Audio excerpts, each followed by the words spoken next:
बातमी सविस्तर आहे। स्वराज्य संघटनेच्या पंकज जराडा यांचा बागेश्वर धाम तर बागेश्वर बाबांना कोल्हापुरी चपलेने मारणाऱ्याला 1,51,000चं बक्षीस। धाराशिव मधील शिवप्रेमींनी या बक्षिसाचं इथं माहिती दिलेली आहे। शिवप्रेमींनी 1,51,000चं बक्षीस जाहीर केलेलं आहे।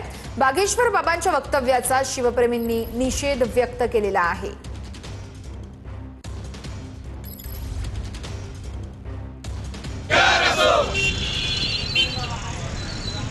देशमुख वगैरे जमीनदाराकडे असे, त्यामुळे आमची सगळी शिवप्रेमींची एकच इच्छा आहे, ह्या हरामखोरावर ताबडतोब देशद्रोहाचा गुन्हा दाखल झाला पाहिजे, अन्यथा महाराष्ट्रामध्ये इतका मोठा उद्रेक होईल। आणि तुम्हाला सर्वांना सांगू इच्छितो की धाराशिवच्या वतीनं ह्या जो बागेश्वर महाराज आहे याला जो 2 कोल्हापुरी चप्पल जो मारल त्याला 1,51,000 बक्षीस ह्या धाराशिवच्या वतीने जाहीर करतो मी आज।